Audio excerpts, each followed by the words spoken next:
Well, I am very excited to be here with two guests today. I am here with Eric and Meagan VanSchoonhoven. Yes, I had to ask for clarification on that. Thank you for being here today, Eric and Meagan. Yeah, good we're to be excited. here. Awesome. Well, Eric and Meagan, we met, I don't know, like 6 months ago, maybe. And what we didn't know is how connected we were. Yeah. Yes. Until we started talking, and it was like, oh, okay, like God connected us before we were even connected. Before we get into that, tell us a little bit about yourselves, and then and you know, your guys' family. You want to go first? Sure. We have been married 10 years this fall. Thank you, Jesus. Congratulations. We have a 5, almost 6-year-old. If you ask him, he's 5 3/4. He told us that on the way in. He yes. did. He did. His name is Samson. So the name precedes him well. He's pretty crazy and very strong. Yeah. And he has long hair. He does. He does have long hair. And I will tell you that if you hear any kids in the background, it's because both of our kids are here. Yep. It's True. summer. Yep. So this is real School life is out. podcasting in a house with kids. So, but hey, that's good. Any parents like, yeah, I get it. Yep. Go ahead. Will you tell about yourself? I mean, we've been in ministry for, I've been in ministry for 15 years this year. Definitely love sports, outdoor stuff. We genuinely like to laugh and have difficulty around stuffy people. It's kind of a mantra. If you don't have a sense of humor, I don't think our relationship will go far. That's very true. I will say that your church office, when you walk in, like there is not one suit or tie. No. There is, I mean, I don't remember what t-shirt you had on when I brought some friends in to look at your church. Oh, But it was my Rolling Stones Rolling t-shirt. Stones. And one of the girls goes, I knew we were going to get along when she walked up with a Rolling Stones t-shirt. Yep. Yep. So there is no stuffiness within your church office or your church at all. That's true. No. And we're super sarcastic people. Sometimes we take it a little too far.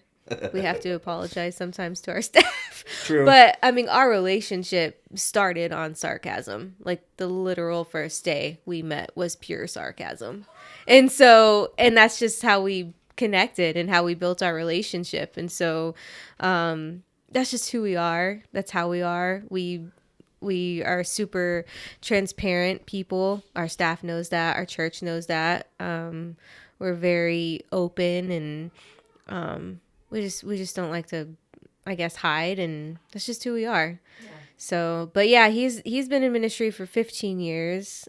I've been in ministry, I guess, for 10 years, officially, as a pastor's wife. Before that, I just did volunteering for youth and things like that. But yeah, we met. Do you want to know all of that? Like, do you want to know any of that? What do you want to know? Okay. What do you want to know? The Meagan version or the Eric version? Oh, there's two versions? Yeah. I don't know if you wanted all that. Yeah, there's two versions. Okay. He makes fun of me. So the next question I'm going to ask is, how did God get you into ministry? Okay. But Cool. it sounds like maybe that also includes when you guys met. Yeah. Well, I mean, because we both got into ministry separately, Yeah. individually, and then obviously we got married and started ministry together. But he was already well into ministry before I met him. So talk about you before you met him. Okay. So I was, I didn't know what I wanted to do with my life.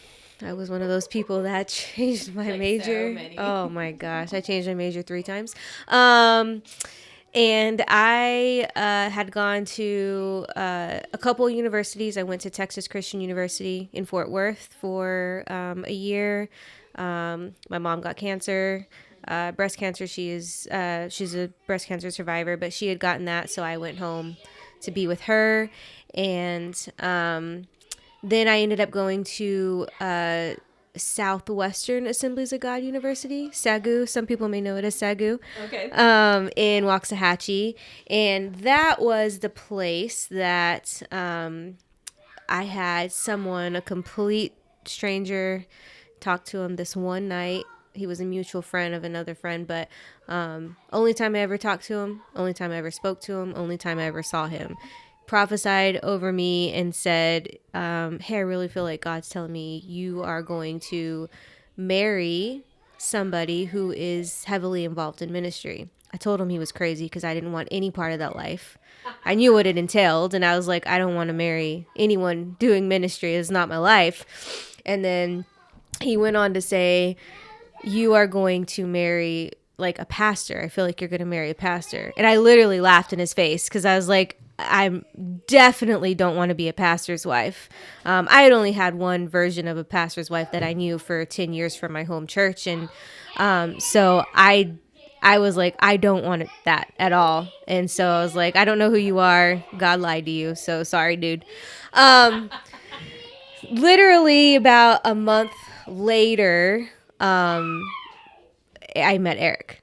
He became the youth pastor at my home church in New Mexico, and I had met him. Our pastor's wife was like, "Hey, we're getting a youth pastor." I was a leader in the youth ministry I grew up in, and so I met him, and like I remember I went back to college. I met him on spring break. I went back to college and told my best friend, I was like, I think I'm gonna marry this guy.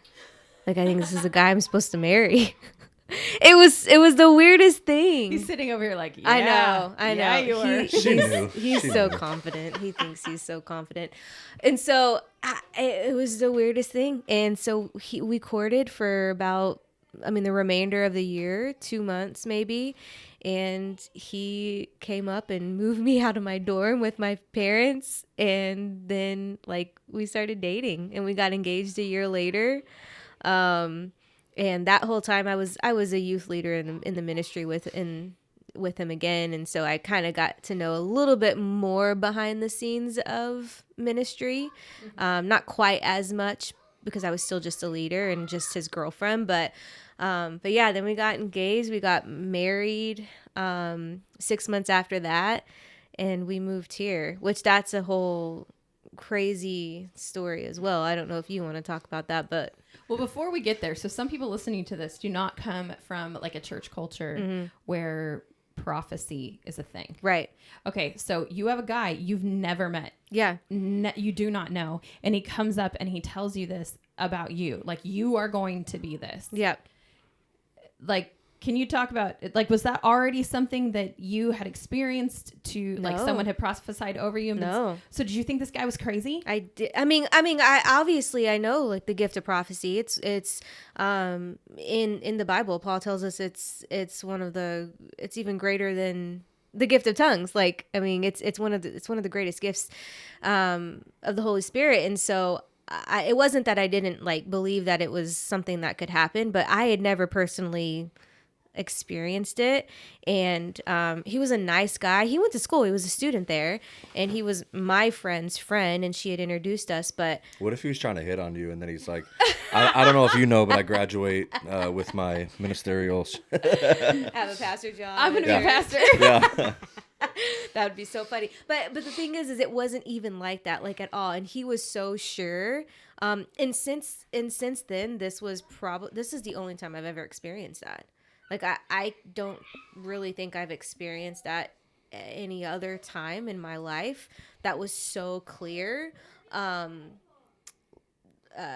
That another person, God has spoken to us in times of our life, but another person is speaking into my life. That was kind of the only time that I've ever experienced that. So yeah, to answer your question, I thought he was crazy. I told him, I was like, dude, you're totally crazy.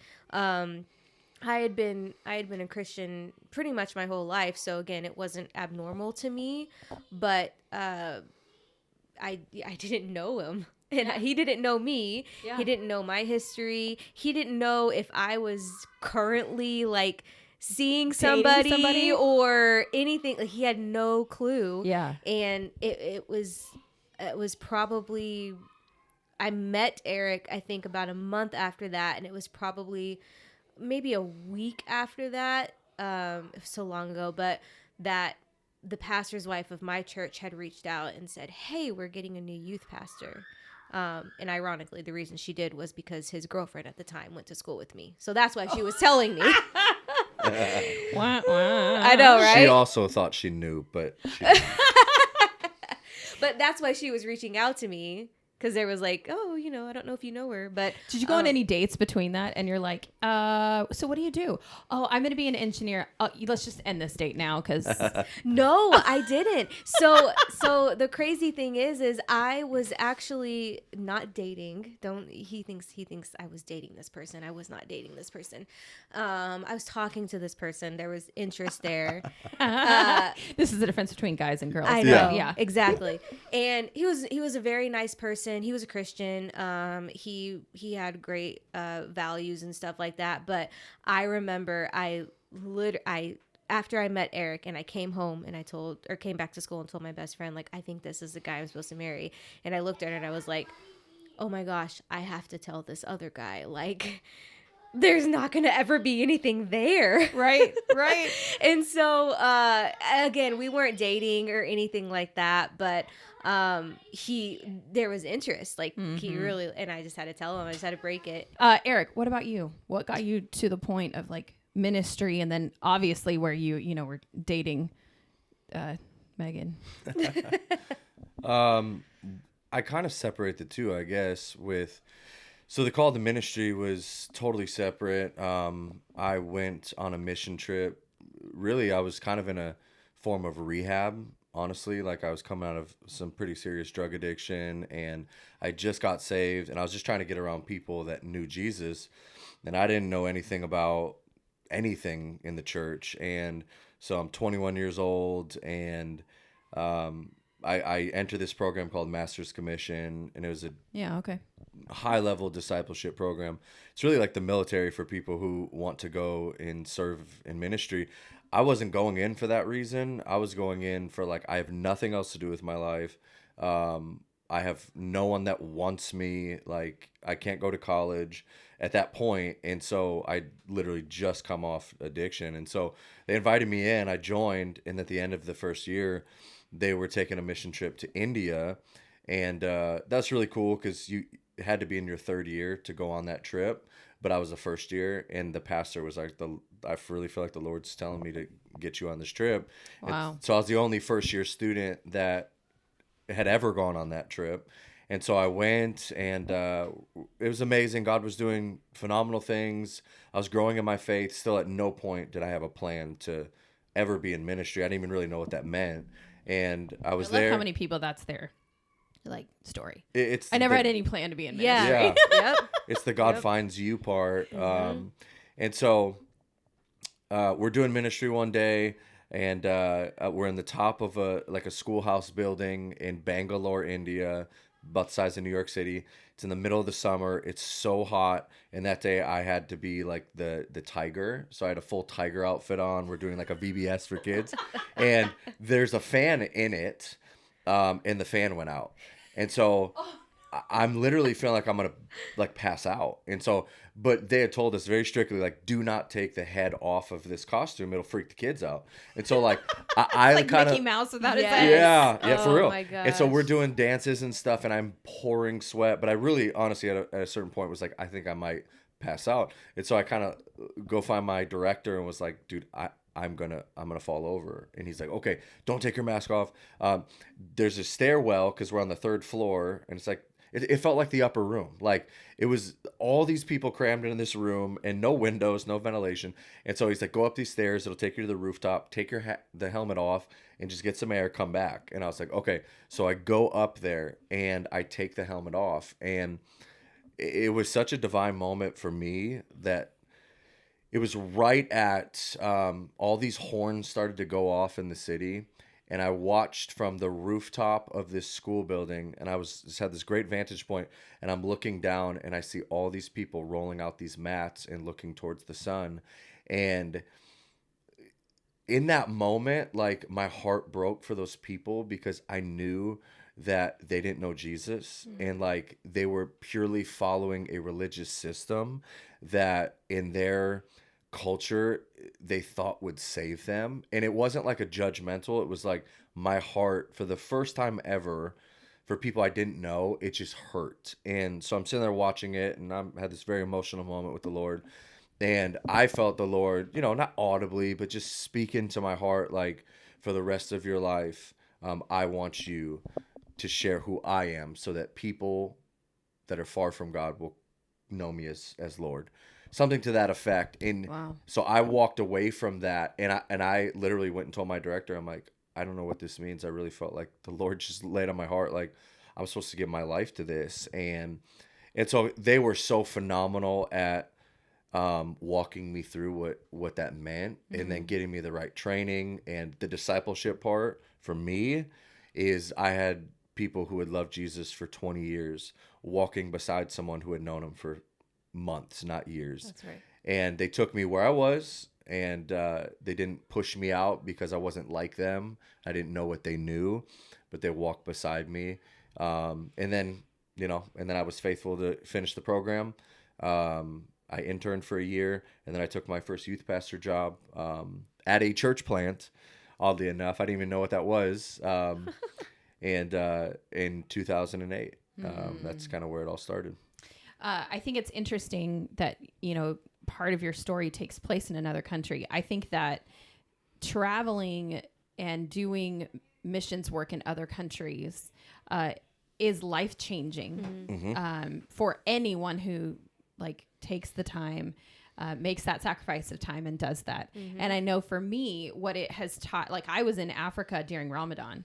Oh, wow. And so, getting to see the number one, the sacrifices that they were making for their faith, that was convicting for me. But then also to think about the differences in what we believed, and wow, okay, so what about I want even more to introduce you to the true God. If you can be that dedicated to a God that can't hear you, imagine the impact that you could have if you're with a God who's living and active. And I encourage any young people that I know, go and spend time in another country. Because it's a different perspective that you will not get here in America. I mean, there are pockets where you can meet people from different cultures and religions, but put yourself where you are the only person Right. that knows your American culture and everybody else knows a different culture. It changes you, I think, and you walk away changed. Yep. Yeah. Now you guys are church planters, and the connection that we found was, the church that I grew up at, basically from 7th grade until, I met my husband there. I think I calculated I was there for 17 years. Oh, wow. Yeah. That's awesome. Yeah. So the church that I had been at for 17 years until God called us out of there, and just down the street. Yeah. But you guys are church planters in that building. Yes. And Meagan, you and I connected because you invited me to come and speak at your conference. And that was my first time back in. And it felt like a homecoming to me, which was so cool. I was standing on the stage where, I don't know, this was the church where people had encouraged my gift of teaching and gift of encouragement. And now here I got to, it was very cool. I mean, it was like a God moment. But you guys are planting a church. Had either of you ever thought about church planting when you're thinking I'm a youth pastor, you're involved in church? Was that ever even a thought? No. Okay. Not in the slightest. No, there was a time where I felt very strongly about 9 years ago, driving on the 51. We were new to the valley, and I felt the Lord. It's just one of those moments is just call me into at some point leading a church. I knew it was far away. It wasn't, I was youth pastoring. I was happy youth pastoring. It would take, 6 years after that. But that was the first time I thought I'd youth pastor like Josh McDowell till I'm 85 years old. That was my plan. I wanted to be that dude. Yep. And so that was new for me. I told her, and we started to pray through that. Okay. But the plan was always to take over a church that was struggling, to revitalize. We never considered church planting. We have several friends that are church planters, and we would go to church planting networking stuff, and I'd literally sit on my phone the whole time. I'm like, I'd hang out with the people, but when they started talking about it, I'm like, I'm not church planting. And so I'd literally, which stinks because it would have been so useful. Oh, yeah. They said something useful in those. It's like God was planting. He was putting you there, and you just refused. I know. I rejected the Lord. But that network, once you surrendered and said, yeah, fine. Came back around. Yeah. Was that network helpful to you? Yeah. That was. Yeah. For sure. That's ended up being the network we planted through. Okay. So they're more support than it's not a denomination or anything, but so when we finally got to that point of like, I think it's time we need to start having some conversations with our pastor. So I had to have the first one about, I think the phase of youth ministry is kind of ending for me. It had been about 10 years and I was just kind of ready to move on to something more adult led. I thought I was kind of going in and resigning because I didn't think, because they hired me for their youth pastor. I'd done that for a few years, but I'm like, if I'm not their youth pastor, they don't really have a spot on staff. So, but he's like, no, I believe in you. I love you. Like, I don't want to lose you. And so they found a role for me in small groups, in creative production stuff. So it got me to kind of learn some other skills, which I would say that would benefit you. Came once you in planned. super useful. Yeah, because I was able to like design the whole website and do all the lighting and stuff that would have been tens of thousands of dollars when we had no money. We were able to do it ourselves, and so, but we never were like those people. Like had a 5-year plan of church planting. It was like one day the conversation came. My pastor was like, "Hey, I think the Lord wants us to help you plant a church." And on that, like he had taken on this new role. So we stepped out of youth ministry, still at the church. We had gotten pregnant, so like our lives were kind of changing anyways. And then after, I would say probably about a year of that new role, he was kind of like, yeah, I know that I'm supposed to lead a church. It's obviously not going to be this one because our pastor's not leaving anytime soon. And so he again talked to pastor, and I thought I was resigning for a second time. Yeah. I didn't want to, but I thought that's how it would go. And was he like, stop trying to resign? Well, no, the crazy thing is he says, okay, well, I'm going on a 3-month sabbatical, so just hold on. And we were just basically, he's like, don't leave. Yeah. Like we're praying about something, whatever. But then he disappears for 3 months. For 3 months. And it was like this crazy, honestly, it was a moment where like, of faithfulness that the Lord I think had to walk us through, because like I was ready and there were job offers out there and there were people sending me stuff. And like, I think at that point I could have found a job revitalizing a church, a small one, but it would have got that process started. And that was, for me, it was just this, it was almost a test, like of faithfulness, because the Lord had not released us. And so in my flesh, I was like, I'm ready to go. Yeah. I love you guys, but I'm ready to do something different. And in my spirit, it was like, no, like you're here until God releases you. And so then he disappears for 3 months and I can't talk to him. I don't know what, he just told me to not leave. And then he left. Okay, so talk about why that's important. Like I hear you saying God had not released us yet. And leaving a church, some people do it really easily. Some people it's they leave only for an emotional reason. How did you know that God released you when that happened? And what does it look like to leave a church well? That's good. I mean, I'll jump in and answer all these, so you should start on some of them. Well, so I would say when we knew, I think there was just when our pastor had come back from sabbatical, there was just like a multitude of confirmations that we kind of kept getting. And so we had been praying, like, we're in this lull of, we know there's more for us, but we're not released yet. And then pastor comes back, tells us, we're like, hey, Eric's like, how was your sabbatical? Did you get some rest? What did God do? And literally we love him. He was like, oh God, it was fun. It was cool. God didn't do much for me. And then he goes, but he told me a lot about you. And then Wow. he was just like, and that's kind of when he said, he told me that we were supposed to send you to start a church.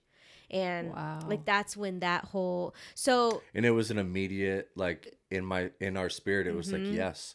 Yeah. And we could have planted 50 churches before that through the network. Right. Like, they were always pushing us to start this, and it was like a very opposite reaction. So it was in that moment, like, something erupted in both of us. Yeah. Like, yes, we should do this. yeah. Yeah. And so it honestly, it didn't take much conversation for the two of us because it was so immediate. And so we were like, yeah, cool. And That was in September of 2017, and we Okay. launched in September of 2018. Yeah. Okay. It was less than a year from the first conversation to launching. Yep. Okay, so Very before quick. we get to the launching of the bridge, I want you to talk about someone who's not leaving a church to plant a church. Yeah. Hasn't had a leader come up and say, hey, I think you guys need to, we're going to send you out. What Right. does it look like to move on to a different church Yeah. or a different ministry? Or, I mean, because that's also difficult, right? Like, You could Right. almost say, like, what are the reasons you should be leaving, or what are the reasons you should not leave? Right. yeah, what are those? So how you end one season is how you'll start the next. Yeah. So if you end a season Ooh, in that's bitterness, good. Ooh, I like that. if you end it in bitterness or strife or dissension, gossip, that's how you're going to pick up the next one. Those things follow you. So I think now you could have a theological disagreement, like, hey, we're just not in the same place in core beliefs.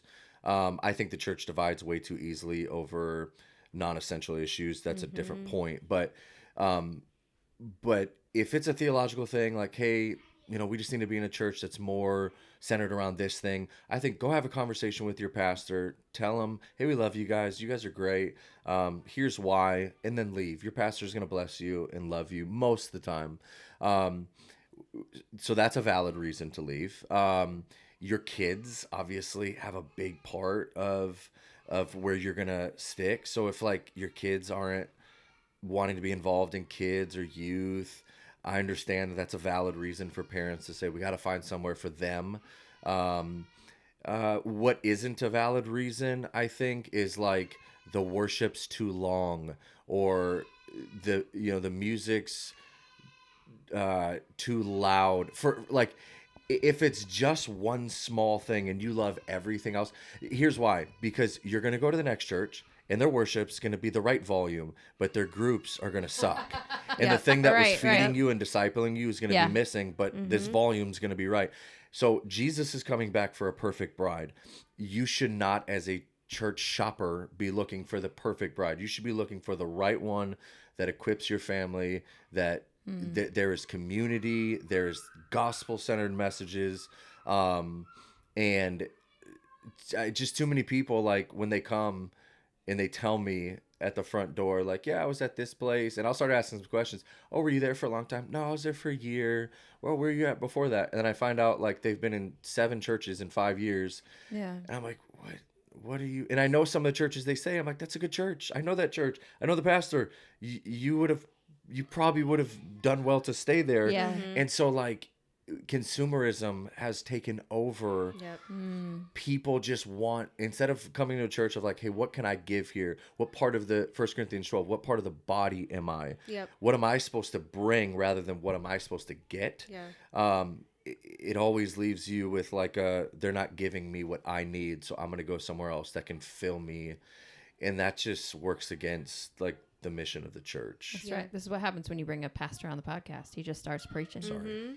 No, I love it. Yep, Go, exactly. Like, go for it. No, I think that's great. In fact, in consumerism, that leads to to people that are just kind of sitting there and not being active within the church.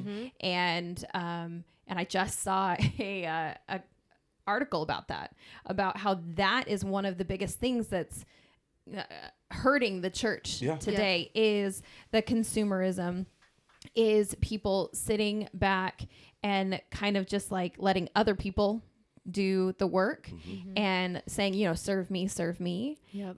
instead of saying, okay, no, I am an active part of the ministry here at this church. Yep. And the more I will grow and I will be fed, the more that I serve other people. And so finding that place that you can plug in. So I love that you're saying like those bigger deals, you know, those bigger things that are feeding you, where you're finding community. That is what we should look for in a church when we're connecting. Yeah.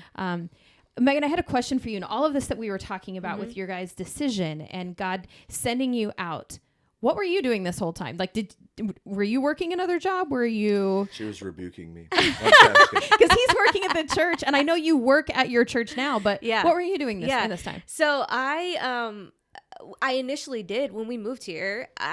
We took that youth pastor job. I initially did start working at the church. Okay. That was my first like time of being full-time ministry. Okay. And so I was just their admin, and after about 3 months I kind of got to a point of like, I don't know if this is for me. It just wasn't a place for me. So I left being the admin. We still did youth ministry together full time. I was there all day Wednesdays. But then I took a job. I was a manager at a tea store.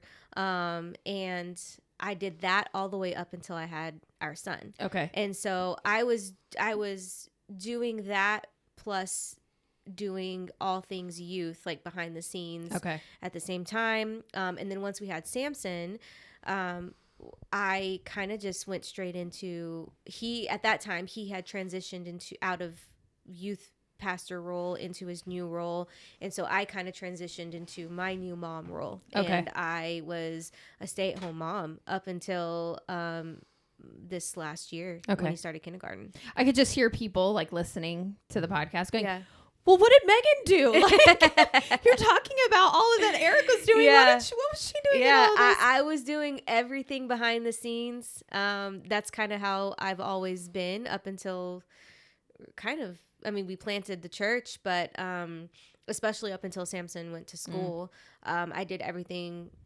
behind the scenes for our ministries is kind of where I landed. And it's not to shame like couples that have very separate lives in this, but right. like she was all in 10 years ago. Yeah. And that role has increased and grown, and her giftedness has really taken on a new form in the last 3 years of the church. Yeah. But very active in the ministry always. Yeah. Well, and I think that whether or not that you are called to the same ministry, that support that you have for your spouse is critical. People have asked me before, like, oh, tell me about doing a podcast. And I'm like, well, tell me what your spouse thinks about it. Yeah. Right. And they're like, why does that matter? Yeah. I'm like, because like when I need to do an interview and I need someone to take care of the kids, like he's there. Right. Or like even Monday night, I had a bunch of stuff, like administrative stuff to do. And I was like, can you can I leave the house? Like, is it cool if, I just, leave you with the kids and just leave for a couple hours? Right. Could I have done that at home? Absolutely. And there are, parents that podcast with kids in the home all the time, like we're doing right now.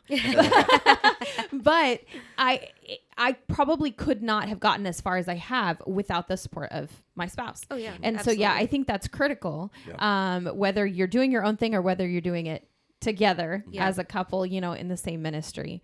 I want to know from you guys. So how long has your church been like a church? 3 years. 3.5 years. Yeah. Yeah. Oh, we're doing the half thing. I was gonna say, Okay. now you're like your son, 3.5. Well, it'll be 4 in 4 years this year. September. Yeah. So Okay. All right. So almost 4 years. You guys are now up to 3 services. yes. One thing that I know that your church does really well is connecting with the community. And you guys just had you guys have always done like an Easter egg hunt, and you recently had one, and it got so big you couldn't hold on your church campus anymore. Yep. So you partnered with the local school, which I love. How many people showed up to that? We lost count at about 5,000. I can't I believe think we that. had about 6,000 to 8,000 is kind of where we Jeez. are landing. Yeah. Which we definitely, like you said, we could never have held that many people on our campus. I mean, your church building holds 150, your sanctuary. Yeah. 165 is 165. like Yeah. what we can max. Right. We're not talking, you guys are not a mega church. Right. Yeah. So to have that many people, an event that you guys are, using as an outreach, I mean, that is crazy. You guys have 3 services now. And God is just blessing you guys. I wanted to tell a little bit of the story of, so my dad started preaching at that church when I was in 7th grade. And one of the first things that he did is he prayer walked the campus. And there's a very, half of it is buildings and half of it is just dirt. Yep. And it has been that way for years. Yeah. And he was kind of prayer walking, and that was kind of a practice of his, was to prayer walk and pray for the people and pray for the church and the property and what should we do with it. And he felt like God gave him a vision. God gave him a vision. And so that day he picked up a rock from the property, and on it he wrote some of the things. He wrote the verse that God gave him, and then started started writing down some of the things that God had given him. And one of them was that they wanted this church and this property to be an outreach to the community, like the immediate community. Yeah. And he wanted it to be to build on that, not leave that property blank. Right. He wanted to see the church be debt free and then build that building. And there were so many other things that were in that. And then when I met you in March, Eric, you're like, yeah, we're actually about to start a capital campaign. And I was like, really? For what? And a capital campaign is what churches call like a fundraising, moment for a building. Right. We're about to start a capital campaign for our new building. And I was like, really? What are you going to do? And you started describing this building, and it was as if my dad and you had talked. Yeah. It was crazy. So and my dad has not been the pastor of that church. 2006. Okay. See, and now you've talked. So, so 2006. Okay. So we're talking fast math, 16 years ago. He left the church without that vision that God had given him fulfilled. Yeah. And so there are moments, I think, in ministry where we're like, but God, you gave me this vision. Why are you pulling me out of this vision, out of this place? My job is not complete. It doesn't look like the picture that you gave me. Yeah.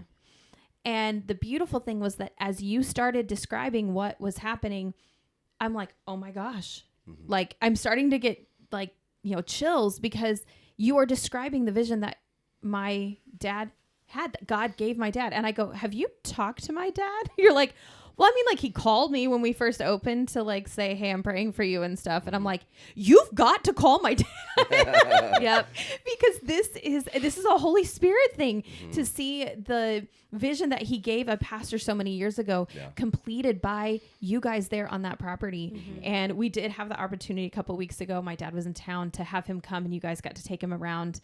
Number one, the renovations you guys have made in that building, but then also we got to see the artist renderings, the architect renderings of what you guys are going to do and how you're going to utilize that space. So first of all, I think that's amazing. And I know that when you see confirmation like that, I think that's just God saying good job. Yeah. You're doing a great job. You're heading in the right direction. And it's a reminder too, it's Hebrews 11, like what you were talking about, is the great people of faith didn't get to see the promise all the way through, but they were a part of it, and it was still equally fulfilling. And so for us, even in ministry, the people that come, you may not get to see the fullness of what God will use them to do, but as long as you play your part in what God's doing, maybe years later, maybe you get to hear about it, maybe you don't, maybe it's in heaven where you meet those people that you discipled or you spent time with,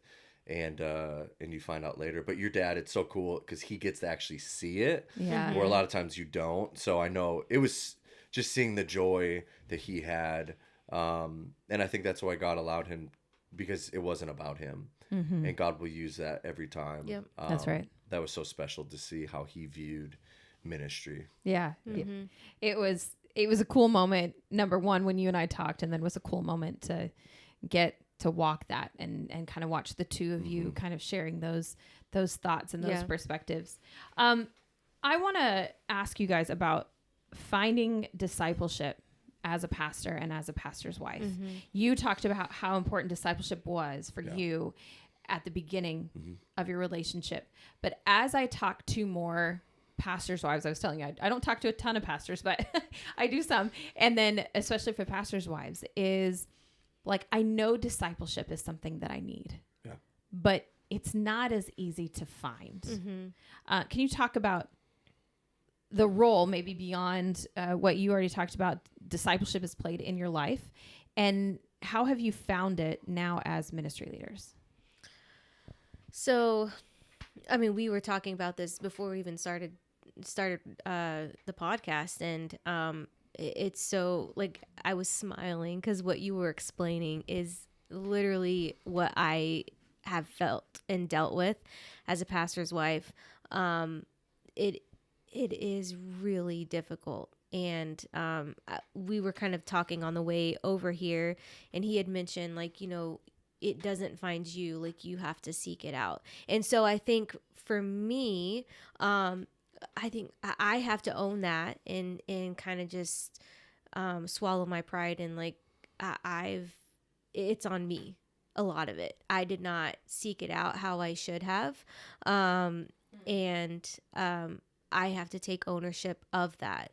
And so I've been blessed recently to have a couple of our friends, who planted many years ago. So they're about 5 years ahead of us in church planning.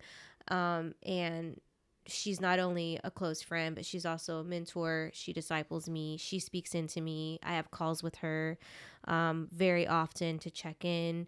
And so I've been very blessed to have that and have her be that person in my life. And then also recently we've become part of a network of churches, and the pastors' wives get together quarterly on Zoom, and kind of just talk about life and struggles and pray for one another. And so that's been something that's been real refreshing for me. But if I'm being vulnerable and honest, like, it was not something I ever had. And so I think part of me, because obviously ministry was way newer to me than him when we met, I think part of me just expected it. I just expected the pastor's wife to be that person. I expected them to be the one to reach out and to constantly invest into me.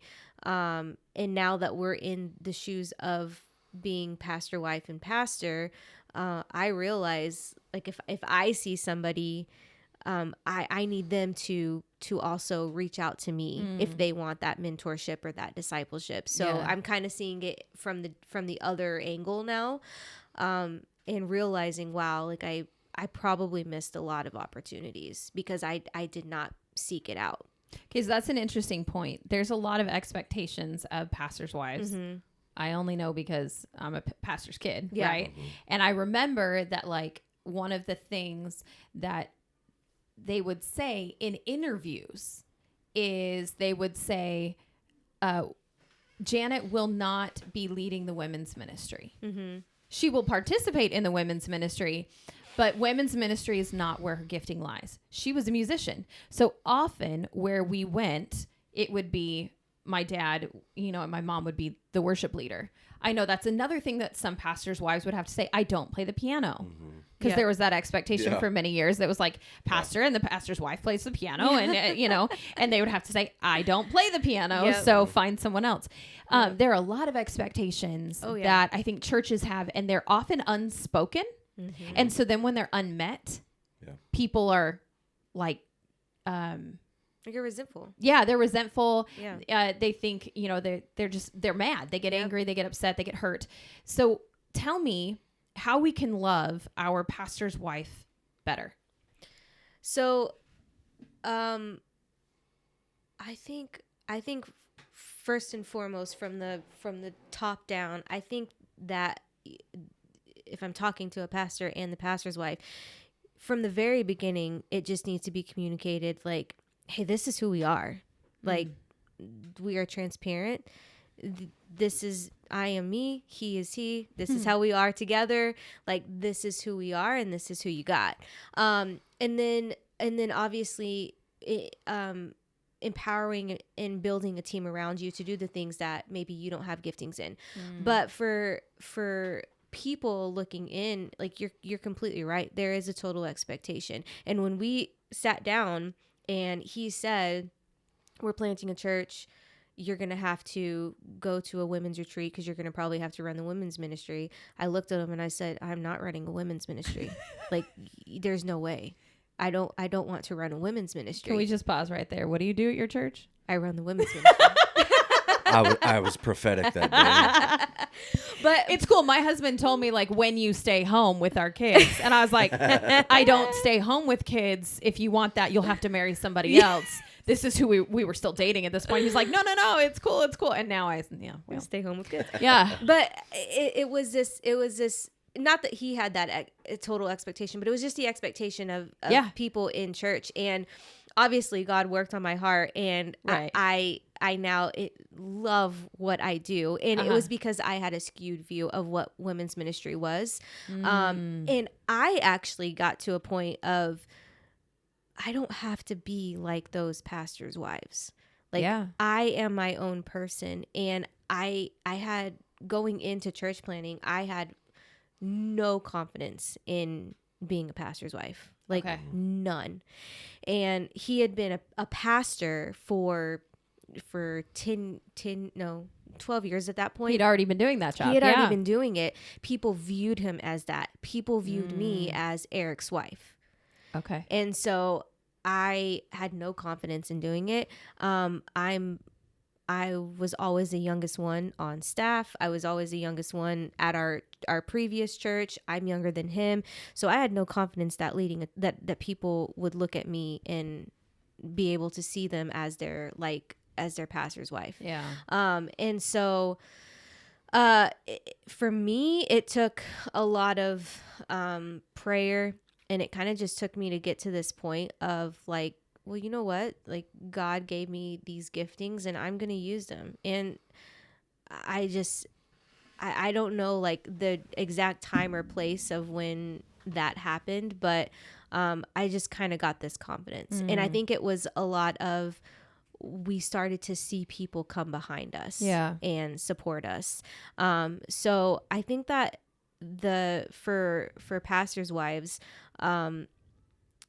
I think for people looking from the outside in is just, I mean, honestly, it's hard. I think people are always going to just put expectations on anybody in general because it's just human nature. But maybe just being slower and understanding that what you may be used to as a church is maybe not what like this experience is going to be, because what used to be has evolved and changed. And I guess just maybe being a little bit slower to judge and place those expectations, or because I placed expectations on myself. Yeah. Like I just had only seen it done one way, and just understanding that just as much as you are your own person and no one is like you, not every single pastor's wife or pastor is going to be the exact same. There is no perfect mold. There is no, this is like, we don't all, when you go to become a pastor, not all of us get a rule book and a handbook and like we all follow this handbook. That's not how it is. Yeah. Like, God has given us a calling and he speaks to us differently. And that is like what we have to trust. And so people looking from the outside in, like, that's what you have to trust is, you know, they are who they are. And so it's hard. I think it's a little bit harder for probably like older generations, because they've been so used to this idea of what a pastor's wife should do, what a pastor's wife should be, or a pastor, or even what a church should do and what a church should be. And we've experienced that, and we've had to say, hey, listen, God, that's just not the calling that God has on our life. Like, that's a great idea. It would be really cool to have a ministry like that. But for our church in particular, he's called us a different direction. Yeah. Like this is what we want to focus on and what we feel God has called us to focus on. And that doesn't particularly fit the mold, I guess, of what we feel called to. Yeah. And some people may get a little hurt, but for the most part, people are supportive and they understand as long as you tell them the why. Yeah. Telling them the why of what you're doing and the why of why you're not doing it that way. But it also shows that you guys have a vision. Right. You're not just going off of like, on a whim every Sunday Exactly. making decisions. Yeah. And it gives us confidence in the decisions that you guys are making, Yeah. or that, and what I hear you saying is that you need to have a conversation. You Yes. need to have a relationship. You said when you leave a church, go to your pastor before you leave and have a conversation Yeah. with them. Wait, but I don't know my pastor. Okay, well, that's an issue. Like, if you don't know your pastor, or I understand some of the mega churches, if you don't know a pastor, Right. Yeah. Yeah. that knows who you are and you know who they are, and maybe you've had dinner or whatever, then you need to be looking at your perspective. That means that you're kind of sitting from the outside judging. What happens when you go and talk with that pastor and they're a little more clear, like, yeah, we would love to have that, but let me tell you why we don't. Yeah. Instead of being like, they don't have it, I'm out. Yep. Yeah. Exactly. And it gives us, that perspective, and you're getting to know, like I assumed, and I think some of the assumptions that you're saying, like the older generation has, sometimes it's not just the older generation. It's just those that have been in church Yeah. their No, that's entire true. lives, and I love the perspective that comes from my friends that did not grow up in church, Yeah. because they're like, well, why do we have to do that? And I'm like, because that's what you do. Yeah. And they're like, well, why? I don't know. Just in my mind, Yeah. that's what you had to do things. Yep. So I think even breaking some of those, expectations by talking to someone. Yeah. What about on the guy side of things, as far as it, and I know that, there's, I've talked to guys about discipleship, and they're like, in some ways it looks very different, in some ways it doesn't. But how does a pastor find discipleship when they're in their role? Yeah. So I look for, first of all, like other pastors, I get a lot of that from them. And really one of the ways I went about that is I just stopped at churches or reached out to, once we got over to where we are, and started to network. And then, you meet a lot of people and you share some commonality in what you do. But every once in a while you find someone who just looks you in the eye a little different, and they ask questions, and you can tell they care about you as a person more than like your ministry. Or so those people, holding on to them, but also even within the church body, again, I understand what I'm there to do. I'm there to serve the people, and I understand that. But every once in a while, when someone stops and they want to pray for you instead of asking you to pray for them, you kind of like place that in a different bucket, and they do it again. And many times for me, it's been people that are older than me. But you could tell they truly care about me. And it's not just what I can do for them or how I can grow the church. It's, I love you, I care about you. And they'll say it in small ways, but so even on Sunday, like, I was so tired. Most of the church knew it, just joking around about it, which was fine. But there was one person who came up and they were like, how are you doing? Like, it was different. It wasn't like, man, you're roughing it today. Like, whatever. That's what I expect. I'm laughing with people. But one person in particular, they looked me in the eye and they're like, are you doing all right? And I was like, it said in the 11:30 service. So I'm already tired by then. And I was running on fumes. I was on a flight late the night before, just getting home late in the morning. It was a quick turnaround. And they looked at me and they're like, let me pray for you. And like, it was different. And so like for me, I put that in a bucket, and I'm like, okay, that's someone, as I get coffee, maybe they're going to be someone that helps disciple parts of me as a person, or me as a husband or a father, because they view me different. I'm not just someone that can do for them. So anyways, I'd say that most of it comes in that way. Yeah. That's cool. That's interesting because, like, it's almost as if you were talking. I kind of like had this person in my mind that like just popped up, who I guess I don't. I never really viewed her as that way, but she's one of the constant people that is always texting me. Not every day, but when she does, it's always, how are you? How can I help? What can I do for you? And as you were talking, it was almost like this, like epiphany went off in my head of, wow, like that's that person. And so I need to own up that I was not recognizing that. And I need to probably allow her to be able gift. to, gift to me. Well, and what I hear in both of what you guys are saying is that once again, we're reminded that Christianity is not a religion. It's not a faith of now I'm going to try to get fancy with words and I can't say it. You're not sedentary. There we go.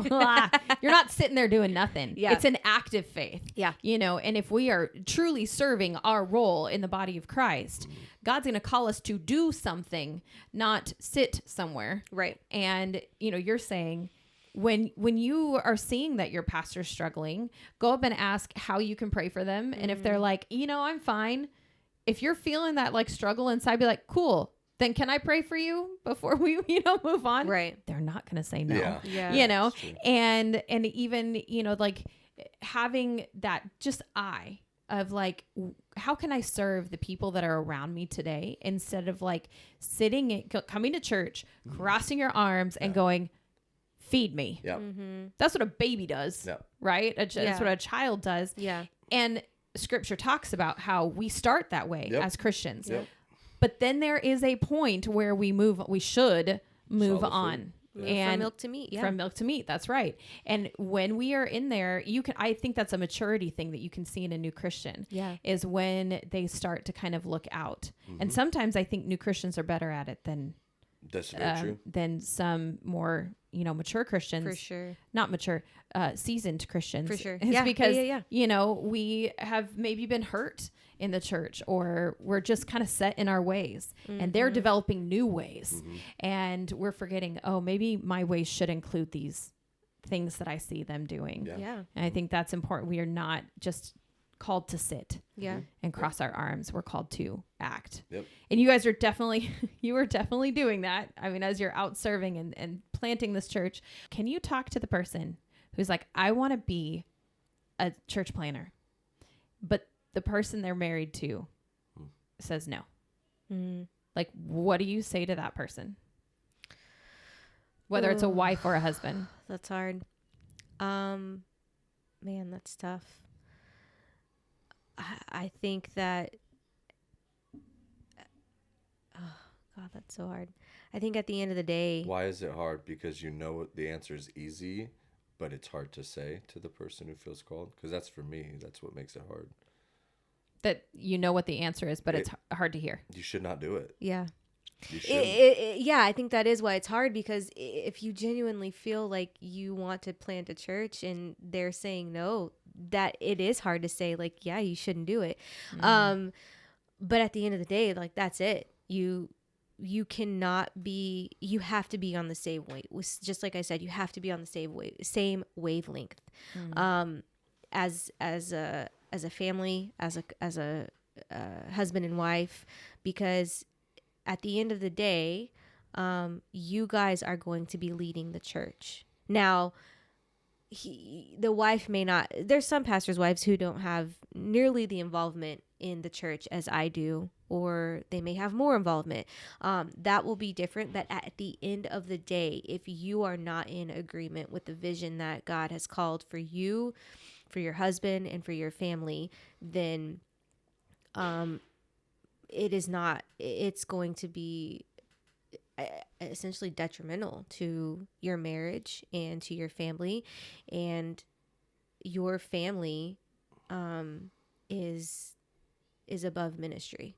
Like you're essentially, you're a missionary. Yeah. No one would argue should a family move to Africa, if one spouse is adamantly, no, I don't want to go there, Right. everyone would agree, like, yeah, you shouldn't move your family to Africa. It makes no sense. You're going to hate it. Yeah. And so the same is true. This goes across the board with ministry, but yeah, too many times people think they're going to, it's the same thing. Don't be unevenly yoked. People marry unbelievers all the time and disregard what God has said, thinking they're going to be the one that's going to change the formula. And it's so difficult. We meet with women all the time that been married 25 years and they're desperate for any form of godly leadership at home. And then they're not going to get it until, something miraculous happens. But, sorry, I'm a passionate on this particular one because we've met with some people and they're dragging their spouse and it is miserable. So what I would encourage is it's not like a death sentence to ministry. If like you're like, hey, one of them is like, I feel called to plant, and the other one's like, no, I don't want to do it. It's not a death sentence that you'll never do it. Maybe a practical next step is, okay, maybe we should find a church plant to go serve in for a season, get around them, and maybe God will win the heart over of the spouse. Like, you know what? Like, this is actually filling me. That's a step to maybe see, like, is church planting just dead forever? Or maybe do they need some more exposure? Because maybe it's in their head, like, they've heard the horror stories of it. And they've never experienced the good part. And so there's other ways to maybe continue to explore it. But until you get a full commitment from both spouses, I would never recommend, even the most called and gifted people. Yeah. Like, no way. And there's a joy to serving together in a ministry. Yeah. Jeff and I have been serving in the college ministry for the last year. And it's the first time that we've served together in a place in many years. It's not because, like, I was just serving in women's ministry and there's nothing he can do there. Yeah, right. And, but we started serving in the college ministry, and there is a joy, first of all, to getting to serve in the same area. There is also a joy that comes when one of you comes to the other person and says, I think that we're supposed to do this. And the other one knows you. They know the situation. They know the person or the group. And so they're like, yeah, that makes total sense. Right. Where if you're coming at them saying, I think I need to do this, and they're like, well, that doesn't fit within my schedule. It doesn't fit within, it really is helpful, I think, to have both people on the same, not helpful. It's critical. It's essential. It's essential. Yeah. Absolutely. Well, I feel that your encouragement that you've given us today has been really wonderful. You've been really honest, which I would expect nothing less from you guys, other than just like, hey, we're real. Here we are. Yep. We have one question that we ask, and I'm going to ask it of both of you. Who is it that has helped you along in your journey? Oh, man. Eric's like, if you're watching on YouTube, you can see Eric's like, this is your chance. I'll buy you something nice. Well, he really does have a high opinion of I himself, know, right? Right? He's real confident. No, confident. I just want her to love me like Christ loved the church. Just kidding. Oh, now we're using scripture. Okay. I can see the review now. Well, it wasn't heresy until. So, are you talking about like in ministry? No, in your life in general. So, because we're not meant to do life alone ever.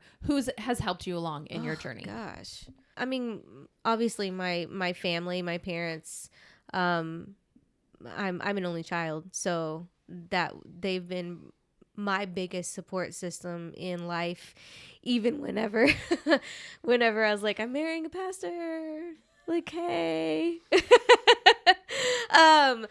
They've been. Was that a moment of celebration at your house, or like, huh? Well, I mean, they loved Eric more than me, I think. He was at my house when I was away at college when we were courting. He was at my house like weekly having dinner with my family. And so they loved him. But before that, I was going to school for photojournalism, and they definitely didn't want me to do that. So I think they were more excited, maybe. I don't know. They just knew, I don't know. But they loved him. So my parents, and honestly, Eric. I mean, you're gonna give it to him. I know. I mean, come on. No, he is. He's my biggest fan. He's not always the most compassionate person in life, but he is my biggest fan, my biggest supporter, and especially when it comes to being a mom and even ministry related. Like, he is the first person to affirm the dreams that I have. So Awesome. Eric? Better say me. Yeah. Well, I was going to. That's why I didn't want to feel weird if you didn't say me. Yeah. Meagan has always been, although she sees things different sometimes, so she's going to have a different view of stuff, she's always been super supportive. I've never felt like I've had to drag her through the mud. Like, even if it's not her idea or if it's not how she would want to do it, I think at the end of the day, she's been super willing to stretch. And now I'm seeing that we see the fruit of it, like her leading women and conferences. Like, if you only knew 5 years ago, like, how ridiculous that statement would have been. It would have been like, I would have picked her to be like the church nurse before I would have thought she'd be the leading women. Like, It's so true. like, it's just not true. It's not anything we would have ever planned. But so, And y'all should see her in front of a group of women. know, I mean, that's what I'm saying. You fit there perfectly. Phenomenal. So anyways, so I've always felt, I don't go into church or at home feeling like I got to fight this battle with my spouse every day to like convince them of what like God's calling us to do. Or so that part's been incredible. But also a few local and a few old friends, pastors that I talk to regularly. They care about me. We rarely talk about church growth or church giving. Yeah. We talk about each other as men, and to me, it constantly encourages me to stay in the fight, and to look at things differently. It's not always about how many people were there on a Sunday, what your giving was, the registrations to something, going backwards and saying this life was forever changed, and finding great joy in those things. Awesome. It's good. Well, thank you guys for joining us today and for your, honesty and your perspective. I really appreciate the wisdom that you shared with us today. Thank you for having us. Thanks for having us.